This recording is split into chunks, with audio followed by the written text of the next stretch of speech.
In our modern world, we live with a quiet, persistent hunger. We have material comfort, we have scientific knowledge, we have endless entertainment, but many of us feel a profound sense of meaninglessness. We feel like actors reading from a boring script, cogs in a machine we don't understand, living lives that feel small and disconnected from anything larger. The great psychiatrist Carl Jung diagnosed this condition with chilling accuracy. He said that modern humanity is sick because we have lost our myth.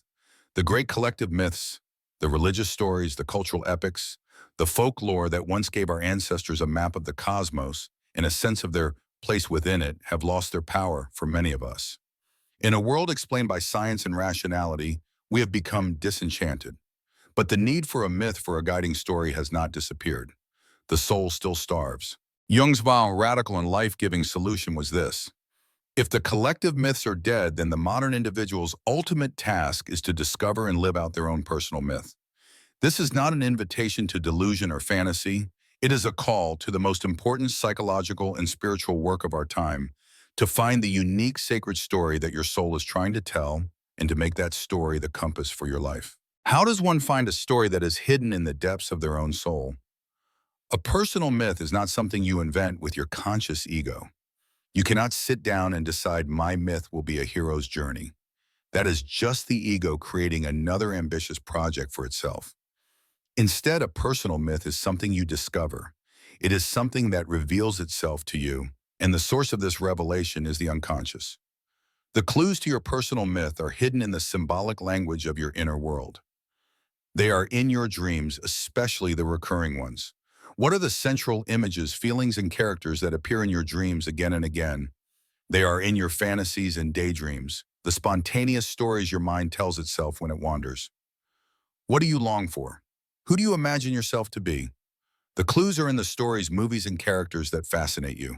The archetypal figures that you are irresistibly drawn to are often mirrors of a potential that is alive but unconscious within you. And they are in your deepest, most irrational longings and passions. The strange hobby that brings you joy, the subject you love to learn about for no practical reason, these are often whispers from the self pointing towards the themes of your soul's unique narrative. To find your myth, you must learn to listen to this symbolic language. You must become an archaeologist of your own psyche, patiently brushing away the dust of your conscious life to uncover the ancient personal scripture that is written within. As you begin to listen to the whispers of your unconscious, you will start to notice recurring characters and roles. These are the core archetypes that are most active in your personal myth. Understanding your primary archetypal pattern is like discovering what kind of protagonist you are in your own epic story. Are you the hero whose life is a series of challenges to be overcome, whose purpose is found in striving and achieving against the odds? Or are you the wanderer, always searching for a place to call home, a sense of belonging, a lost piece of your soul? Perhaps you are the healer whose own wounds have given you the unique capacity to mend the wounds of others, finding your purpose in service and compassion. Or maybe you are the artist/creator whose myth is about bringing a new vision into the world, wrestling with inspiration to give form to something that has never existed before. You might be the sage whose story is a lifelong quest for knowledge and truth, or the trickster whose purpose is to challenge the status quo and speak uncomfortable truths through humor and disruption. These are not just labels. They are energetic patterns that give a narrative structure to your life. Recognizing your dominant archetype helps you to understand your innate strengths, your natural motivations, and the unique kind of journey you are on. It allows you to say, this is the role I am meant to play, and to begin playing it more consciously and more purposefully. One of the most powerful and healing aspects of discovering your personal myth is the way it reframes suffering. In a life without a myth, suffering is meaningless. It is a random, cruel, and pointless interruption of our pursuit of happiness. It is something to be avoided, numbed, or fixed as quickly as possible. But within the context of a myth, suffering is transformed. It becomes a crucial and meaningful plot point. The depression you are struggling with is no longer a chemical imbalance. It is the descent into the underworld, a necessary journey into darkness to retrieve a lost treasure. The painful breakup is no longer a personal failure. It is the sacred wound that once healed will open your heart to a deeper capacity for love. The professional failure that shattered your ego is no longer a source of shame. It is the dragon you had to face to discover your true strength. A personal myth gives your pain a narrative. It gives it a purpose. It contextualizes it within a larger story of transformation and growth. It does not eliminate the pain, but it infuses it with meaning. When you know you are the hero on a quest, the trials and tribulations you face are no longer random misfortunes. They are the necessary tests and ordeals that are forging you into the person you are destined to become. This is perhaps the greatest gift of a personal myth. It turns the lead of our suffering into the gold of a meaningful life. Finding the themes and characters of your myth is the first step. The second and more crucial step is to begin to consciously participate in that myth. This is the act of weaving the narrative of your soul into the fabric of your everyday life. It is an ongoing, creative collaboration between your conscious ego and your unconscious self. This means making choices, both large and small, that are in alignment with your soul story. If you discover your myth is that of the artist, it means consciously carving out time for your creative work, even when it feels impractical. If your myth is that of the healer, it means courageously moving towards opportunities to serve even when it feels frightening. It requires you to ask a new question when making decisions. Instead of just asking, what is the most logical or secure choice, you begin to ask, what choice is most true to the story that is trying to live through me? Sometimes the two are in alignment. Often they are not. Living your myth may require you to leave a safe but soul-crushing job. It may require you to end a relationship that does not support your true character. It requires immense courage because you are choosing to be guided by an inner compass of meaning rather than the external map of societal expectation. But each time you make a choice that honors your personal myth, you strengthen your connection to the self. You become less of a passive character being pushed around by fate and more of the active, conscious co-author of your own epic journey. As you live out your personal myth, you will begin to notice that the world around you takes on a new quality. It becomes infused with symbolic meaning. Jung called this living a symbolic life. The unconscious communicates through symbols, and when you are in dialogue with it, you start to see these symbols everywhere. A dream about a key might be followed by finding an old rusty key on the street the next day. This is a synchronicity, a meaningful coincidence that confirms you are on the right path. This key is no longer just a piece of metal. It becomes a personal talisman, a symbol of your quest to unlock a new part of yourself. The world becomes enchanted again. A difficult conversation with your boss is not just a stressful meeting. It is a confrontation with the tyrant archetype. A walk in the forest is not just exercise. It is a journey into the sacred grove to seek insight. A creative project is not just a task. It is a quest to retrieve a hidden treasure. This is not about being delusional. It is about understanding that our psyche experiences the world through the lens of myth and symbol. By consciously participating in this, you imbue your ordinary life with a layer of extraordinary meaning. You are living in two worlds at once, the practical modern world of the ego and the timeless mythological world of the self. This symbolic life is the antidote to the disenchantment of modernity. It makes life rich, deep, and constantly filled with a sense of wonder and purpose.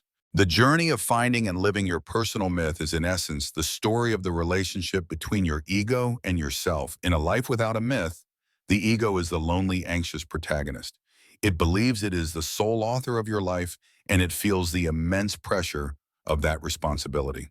It tries to write a story based on what it thinks it should do, based on logic, fear, and the expectations of others. This story is often boring, inauthentic, and ultimately unfulfilling. When you begin the search for your personal myth, you are initiating a new relationship. The ego learns a profound lesson in humility. It realizes it is not the author of the entire book.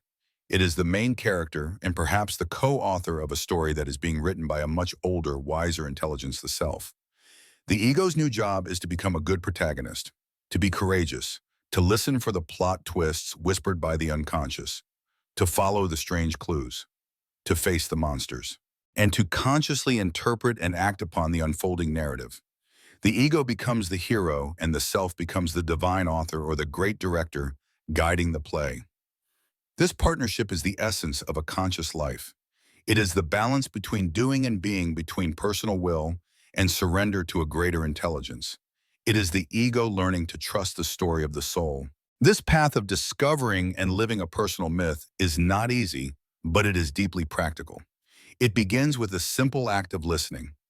Keep a journal for your dreams. Write down the stories and fantasies that come to you during quiet moments. Pay attention to what moves you, what you are passionate about, what you are deeply curious about, even if it seems useless. These are the raw materials, the prima materia of your personal myth. As you gather these clues, begin to look for the patterns. What are the recurring themes, the recurring characters? What is the central conflict or longing that seems to run through it all? Then begin the conscious work of weaving. Find small ways to honor your myth in your daily life. If your myth is about connecting with nature, make time to go for a walk in the woods. If it is about creativity, dedicate 1 hour a week to your art with no goal other than the act itself. This is not about making grand dramatic gestures. It is about making small, consistent choices that tell your soul, I am listening. I am taking your story seriously. Each small act is like adding a new authentic thread to the great tapestry of your life. It is a slow, patient, and deeply rewarding process of becoming the author of your own meaning. What is the ultimate result of a life lived in accordance with a personal myth? It is a life imbued with a profound and unshakable sense of meaning. You are no longer a cog in a machine or a random collection of atoms. You are the protagonist in your own sacred epic. This understanding transforms your relationship with suffering. Your challenges are no longer meaningless torments. They are the necessary ordeals that forge your character and move your story forward. You develop a deep resilience, the resilience of a hero who knows that even the darkest night is a part of a larger meaningful journey. It also leads to the realization of your unique purpose. You understand what you and only you are here to contribute to the world.